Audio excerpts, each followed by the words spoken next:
Hello, and welcome to the Cup TV, the Currently Unnamed Podcast, where we put the real and the tea in reality. And you can always come to us first to quench your thirst.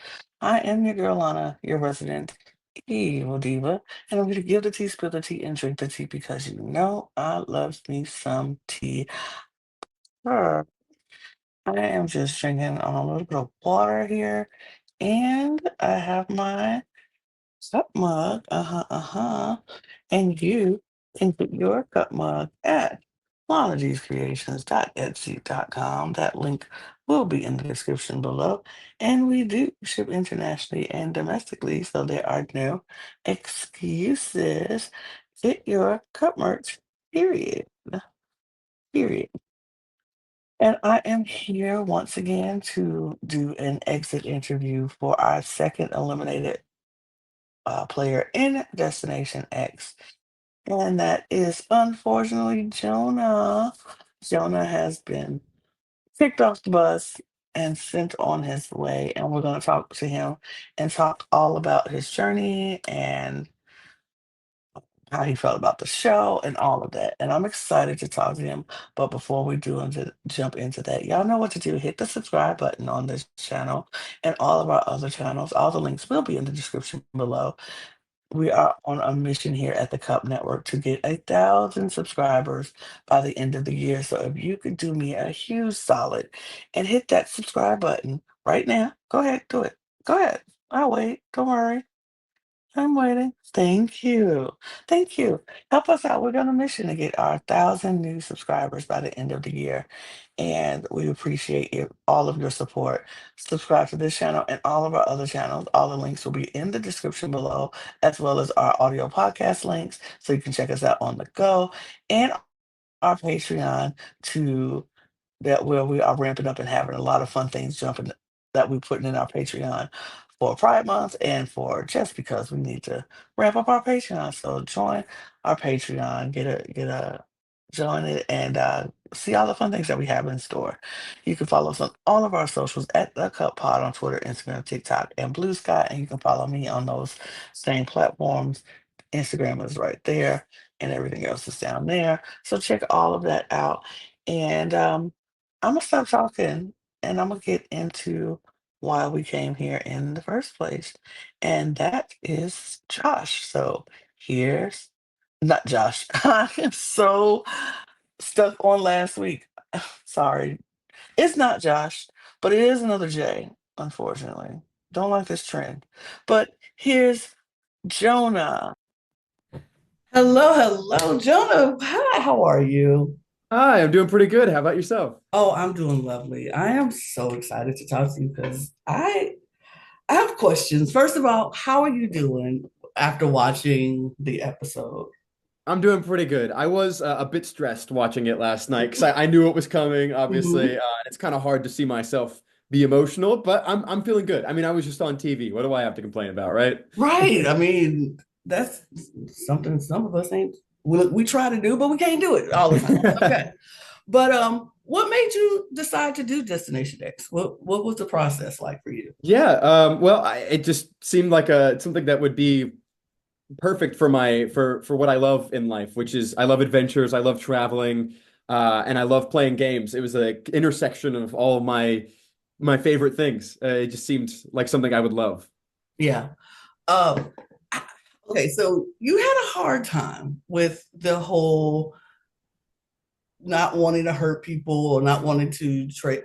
Is that something that's just your personality? Are you just like, do you think you were too nice for Maybe a little bit, reality television? maybe a little bit, but I went into the game, really hoping I would be able to find my own path, that there would be Mhm. a way to the end without going against my values, going against who I am.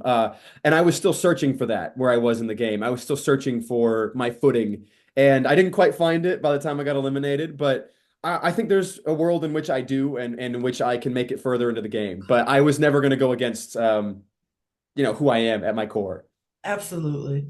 What did you feel like when Kim was like, Jonah, you're the weakest player, and we know this. How did that make Yeah. you feel like because I thought y'all were a little closer And because like Mm. we saw in the episode, y'all were talking and hanging out together. So I thought y'all were a little closer. How did that make you feel in that moment when you're like, oh, that's how you feel? Like, Yeah, I was a little like, dang, I didn't know you felt that way, but also it was something I had already been like thinking about myself or like mhm, worried that other people were thinking about me because I was playing a lot more emotionally than everyone else. I mhm, was playing a lot more open and honest than everyone else, and that can be seen as a liability. And especially in a game like this, I think everyone was prepared to step on necks or betray if they needed to, and I wasn't, which I think can be seen as a weakness. I definitely considered like maybe this is putting me in a tough position, but I do think it can be a strength in other ways too. It just was a matter of perspective. right. What was your strategy going into the game, and did it change once you got into the game? Well, what I was hoping for was to find someone else playing the game just like me, to see someone who was also wanting to be very open, honest, straightforward. I didn't find anyone like that, so it was hard. If I had found someone like that, I would have immediately committed to them, been like you and me to the end. But I didn't find something like that, so I felt very exposed and very like isolated because I was the only person there playing with my heart and not my head, which was difficult. It was a difficult position to be in, but I never once considered changing who I am to fit or to give myself an advantage because I would rather lose as myself than win as someone I don't recognize, I guess. That makes sense. Yeah. That makes. Did you watch a lot of reality TV before, or was this just something you just happened to fall into? I've watched like a few seasons of Survivor when I was a kid, but that was Mm. about the extent of what I'd seen. And even in that, I feel like I've seen people who play very open and honest and kind make it to the end. And Yes. I was like, well, maybe there's a path for me in this game. But this game is, I think, a lot more every man for themselves, which is stressful. Uh, was your knowledge of European like geography, or what was that like for you? Did you have that knowledge? Were you like prepared for this, or?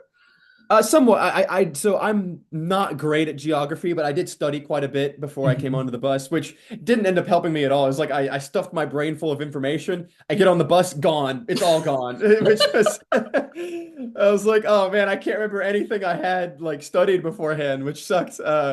But there was never like gonna be like a super strong suit. I was hoping I could rely on my knowledge of like history and whatnot, Right. which worked for me in the first episode, It figuring out all the did. clues. But the second episode, like I never would have put together like Jen, Eva, never, never. Me either. I'll be honest, me neither. When they were like Jen and Eva, like, I was like, I would have just been like, okay, that's a picture of Jennifer Anderson and Eva. Yeah, What does right. that mean? What does that mean? It meant nothing to Yeah, me.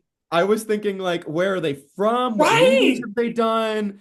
But I was like, none of this makes sense. Like Jennifer Aniston, I think her family's from like Greece, but we're not in Greece. Like, It didn't make sense. I was like, and when uh, they talk about these are good clues, I was like, clues where? Like, what are you talking about? But once they pointed out, I was like, okay, that makes sense. yeah. Did you feel betrayed by Allie for telling you about Burn? A little bit. I was more surprised than anything else. I was like, dang, I didn't like see that coming. I didn't think she was gonna deceive me there. Mostly because, well, for one, I did trust her quite a bit. Like we were tight at that point. We Mhm. were pretty close. She was the person I trusted the most on the bus, because we had some really, one-on-one conversations that aren't shown, but that Mhm. really made me feel connected to her. Um, but also because, and this is something that surprised me about the way Kim played it too. If everyone saw me as like a weak player or a liability, why get me out early? Why go after me? Why not Right. keep me around? I didn't really understand. So I just didn't think what advantage is there to lying to me? I didn't understand it. So I was more shocked than anything. I was like, why? Like, what? It made no sense to me because honestly, I was like, I agree with you. If they think you're the weakest player, I would have kept you and get rid of the strongest player, which was Matt, by the way. Yeah. And she would have been gone if they would have just told you it was Geneva. Like if I was Allie, I'd be like, hmm.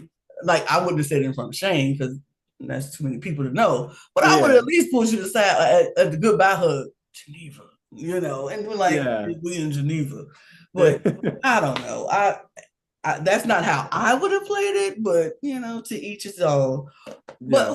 who were you the closest to besides Allie that you felt on the bus in this group? Well, I was pretty close with Shane too, but I think the person that I was that I trust the most and that I still talk to the most is Rachel. Me and Okay. her were pretty close, and I love Rachel. She's the best. I am Adorable. absolutely rooting for her. I like Rachel, and I really liked her. Got to like her a lot more in this episode because I was like, I like her fire. She's like, I'm not Right, gonna just yeah, roll over and play dead for y'all. right. And I remember hearing that conversation and again being like, dang, like I feel like she's not doing anything wrong, and a lot of people are like kind of coming after her here. I love Rachel, so I was on her side fully. Absolutely. So, what have you learned about reality television, and would you do it again? I would do it again. I think I'm better prepared this time around.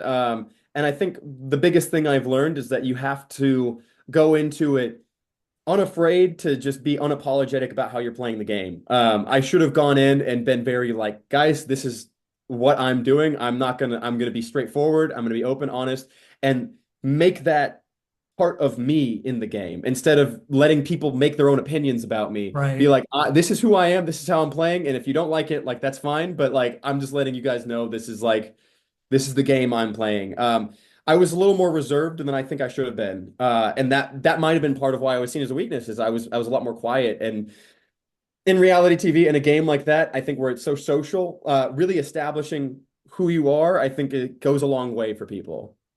What show would you want to do if you could do another show? What shows would you want to jump on? I mean, I would love to do any of them. I had a great time, as stressed as I was. It was an amazing experience. I would love to do The Amazing Race because I love traveling. I love Yeah. that. That is my favorite show of all time. Is The Amazing Race. So Yeah.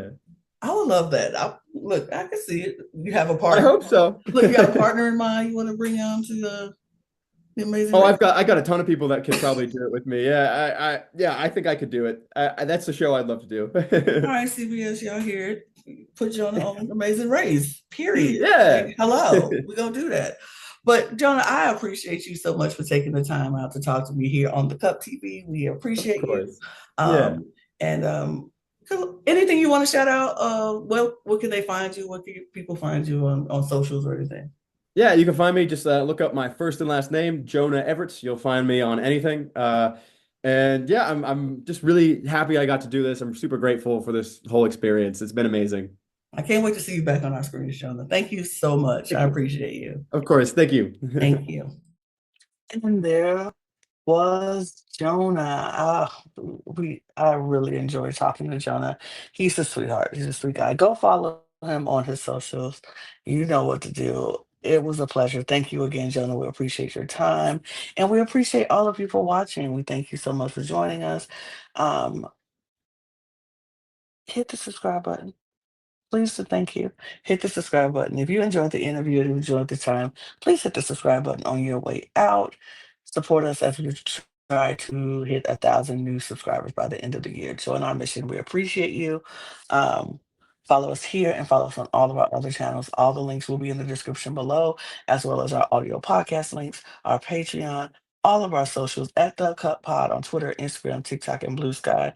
And you can follow me on those same platforms and where you can get your merch at lanag'screations.etsy.com. That link is in the description below as well. Thank you so much for taking the time to join us. Get your merch. Check us out next week to see who we have next week, who's going to be eliminated from Destination X. And we appreciate you. Thank you so much. And cheers, y'all. Bye.